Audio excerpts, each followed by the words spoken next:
when my boy D Money let me hear that tape of you rapping on it. Listen, I know the 2 rhymes that you said. I'm just gonna kick a little bit.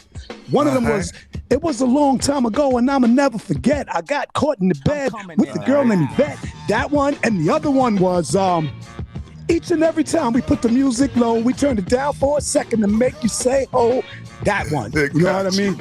Yo, those 2 right there on top of Kumo D battling Busy B, that inspired me to pick up the pen, go next door, and start my journey. I just want to thank you for that, man. Wow, I want to give you your flowers while you're here, because without Grandmaster CAZ, there would be no me. And believe me, I influenced a lot of cats in Queens, so all of that influence comes from you, man. And I just want to salute you, bro. Love is love. Love is love. I appreciate you, Mike. And not as many people have picked up the ball and ran with it as successfully as you have, you know what I mean? So I appreciate that. Any and everybody who's been inspired by hip-hop in the early days, or by me specifically, you know what I mean? Right. I look for greatness in them, you know what I mean? Take whatever you learn or whatever I inspired you to do and keep it moving, you know what I mean? Add on to the culture. So, yo, that's a fact, man. That's what's up.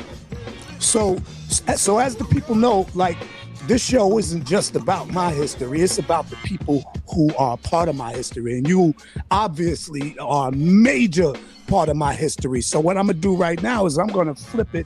And we're going to get to know Grandmaster CAZ better, because throughout the years, you know, my story, like I said, has been consistent. And I always speak of you first, then it's the clientele, brothers. And people need to know the face now, and they need to know the Grandmaster CAZ story. So the first question I want to ask you is, CAZ, you inspired me.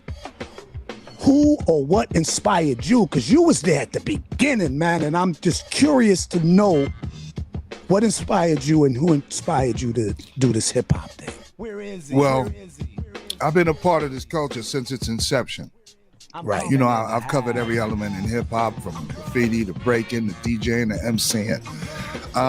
And at the beginning, all these elements were in play, but there was no demigods or anything like that yet. You know what I mean? There was no, you know, nobody was etched in stone, but there were elders.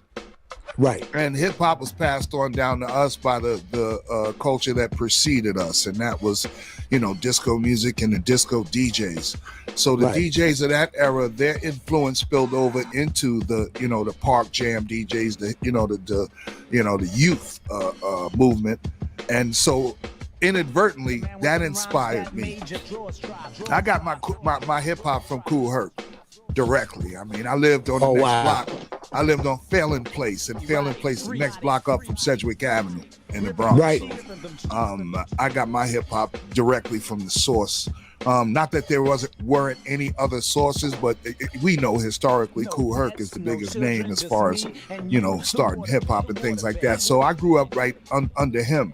So as a b-boy, I was a fan of the music. Right. And I had a collection of music that, you know what I mean, I used to dance to the records that I had in my house. And then when I got out to block parties, I started saying, yo, I got that jam.